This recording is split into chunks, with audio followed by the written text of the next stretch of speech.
Bonjour à tous, chose promise, chose due, bienvenue enfin dans ma vidéo d'analyse finale des boosters Célébration. C'est un peu le bilan de toutes mes premières vidéos qui est réuni ici. Et je peux vous dire que pour Célébration, il y a de sacrées conclusions à tirer en fonction du poids. Quel est le taux des cartes reprints dans les boosters? Quelle est l'influence du poids dans les reprints ou ultra rares? Toutes ces questions auront enfin une réponse à la fin de cette vidéo. Donc je vous invite également à mettre en commentaire si toutes ces analyses vous ont plu et surtout si vous posez d'autres types de questions auxquelles je pourrais déjà y répondre via ce fichier Excel ou auxquelles je pourrais chercher à y répondre à l'avenir, que ce soit sur Célébration ou même toutes les autres séries. Avant de commencer, encore un grand merci à tous mes abonnés, de plus en plus nombreux, ça fait vraiment chaud au cœur. Et pour les petits nouveaux, n'hésitez pas, la petite cloche, à vous abonner.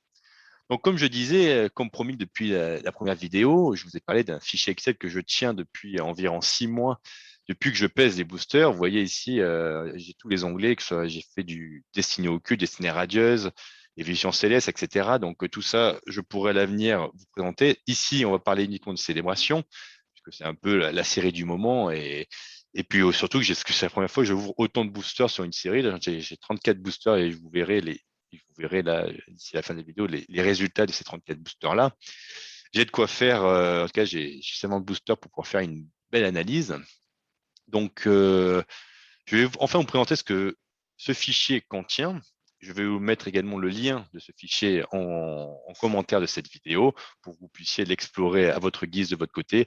Voilà, donc je vais répondre à quelques questions importantes dans cette vidéo. Et la première question étant l'influence du poids dans le taux de reprint. En effet, donc, juste brièvement expliquer comment fonctionne la série Célébration. Je pense que tous ceux qui me suivent, enfin, tous ceux qui regardent sont bien experts sur les cartes Pokémon, mais voilà, juste pour faire le point. Pour Célébration, c'est très simple. Les boosters Célébration contiennent que 4 cartes, contrairement aux autres séries habituelles avec 11 cartes.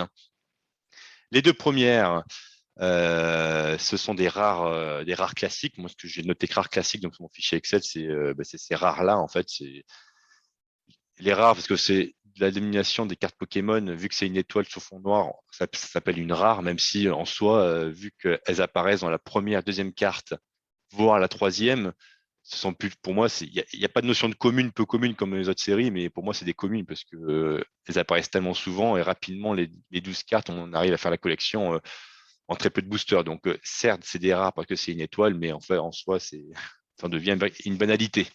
Et donc, le fameux taux de reprint, donc la question, l'influence du poids dans le taux de reprint, la reprint, ce sont les 25 cartes reprint on peut dire des anciennes séries qui ont été réimprimées spécialement pour l'occasion des 25 ans avec le logo Pikachu 25 ans, hein, dont le fameux Dracofeu set de base que tout le monde rêve d'avoir neuf, qui coûte une des cartes les plus chères de toutes les cartes Pokémon de l'histoire.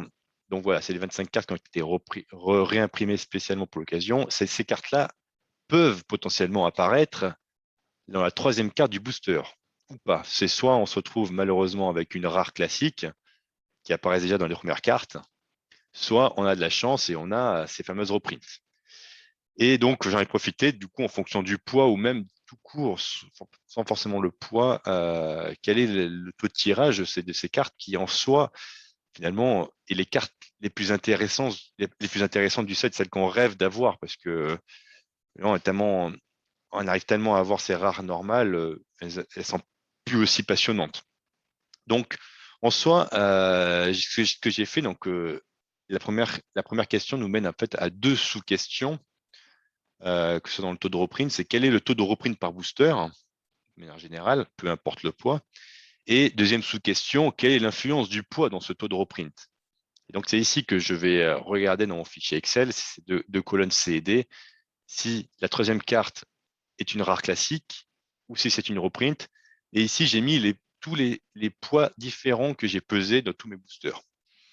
Donc, on voit ici, comme je le disais, à date, j'ai ouvert 34 boosters, que ce soit à travers mes vidéos ou en dehors de mes vidéos.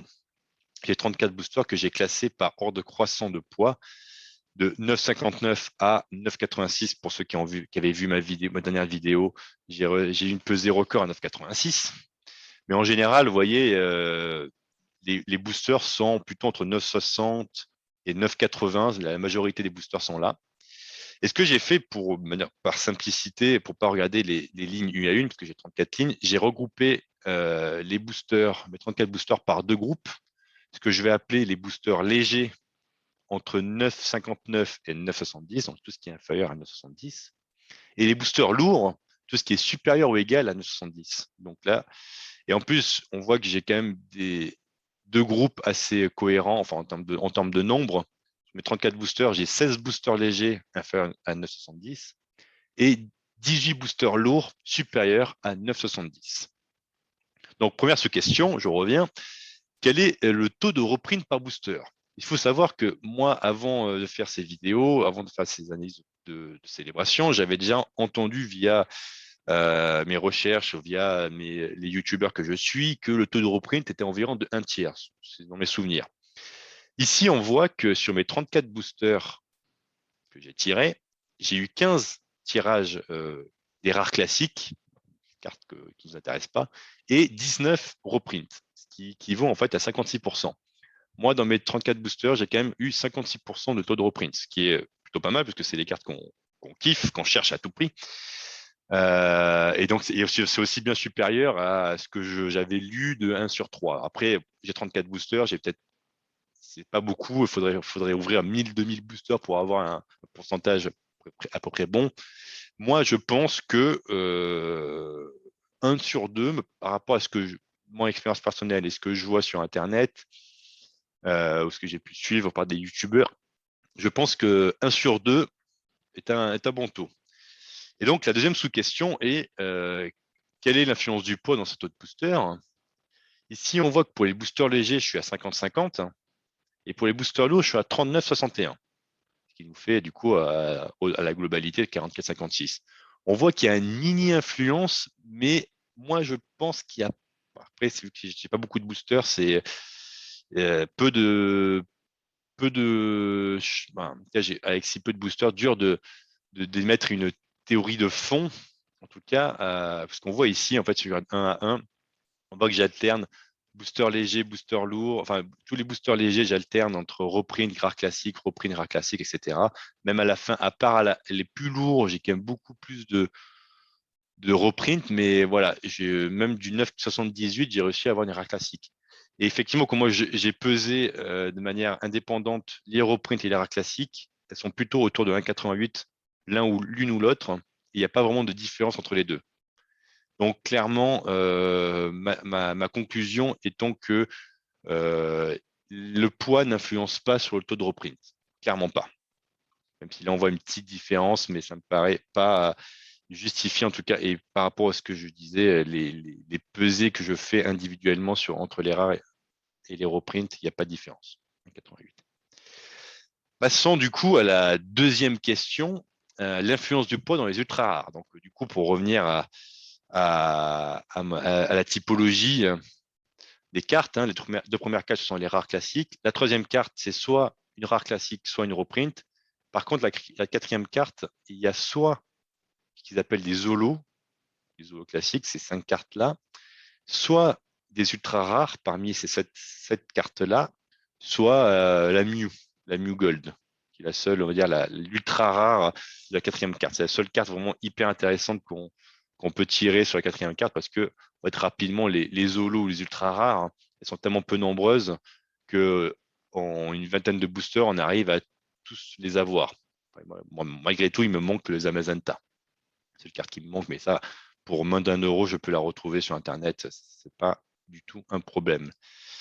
Donc voilà, j'ai fait ces analyses de la même façon, l'analyse du poids en fonction de soit holo, soit ultra rare, soit la Mew, même si la Mew, je pourrais la mettre dans l'ultra rare, je pourrais mettre ces deux colonnes en une. Et là, le score est sans appel, vous allez vite, si vous avez déjà regardé les pourcentages, il n'y a pas photo. Sur les boosters légers, il y a 100% d'holo et aucune ultra rare. Aucune ultra rare. Incroyable. Là, on voit clairement l'influence du poids parce que quand on regarde sur les boosters lourds, on passe de 11% d'holo à 83 ultra rares et 6% de new. Et en fait, si on regarde même dans le détail en fonction du poids, on voit ici, regardez, pop, pop, pop, pop, tous les boosters légers dans l'ordre de 9,60 jusqu'à 9,68, il n'y a que des holos. La première ultra rare apparaît à 9,70 et je me demande même si j'ai pas fait une erreur de peser ce jour-là ou peut-être que ça s'est joué à 0,01 g. Mais en tout cas, on voit que finalement, c'est 11% dans les boosters lourds. C'est justement uniquement dû à des boosters à 9,71 avec une holo parce que après 9,71, si je faisais le calcul après 9,71, il n'y aurait strictement aucune holo que des ultra rares ou le mieux chromatique. Donc en fait, à partir d'un certain grammage, et justement c'est ce que j'avais montré dans mes vidéos sur les pesées individuelles, les ultra rares, les Pikachu V, les Surfer V, VMAX, pèsent environ 2 grammes, 2,02, etc.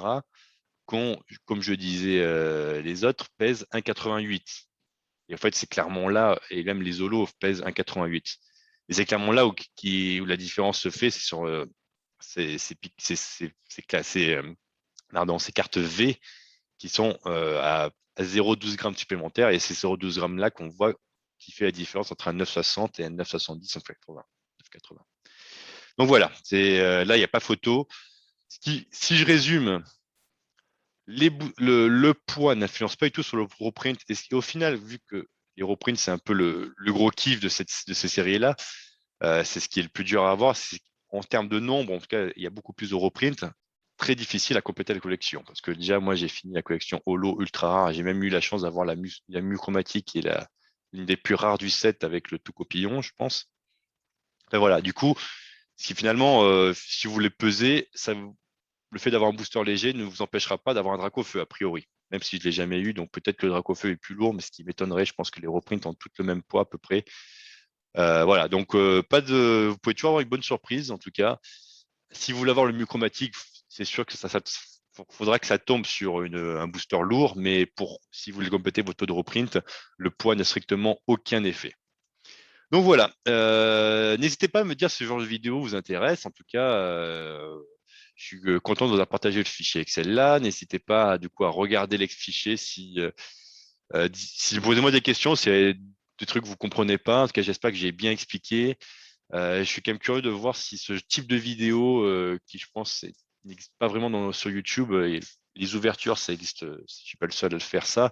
Mais en tout cas, si ce type d'analyse vous plaît, si j'explique bien, je sais pas, dites-moi. Voilà, j'attends tous vos feedbacks sur cette vidéo. Et voilà, n'hésitez pas à mettre, comme je disais, en commentaire d'autres types d'analyses qui pourraient vous intéresser. N'hésitez pas. Moi, j'adore j'adore les chiffres, j'adore les analyses, donc je suis ouvert à toutes vos propositions. N'hésitez pas à me dire ce que vous en pensez. Et sur ce, je vous souhaite une bonne fin de journée, une bonne fin de soirée. Allez, salut, ciao, ciao.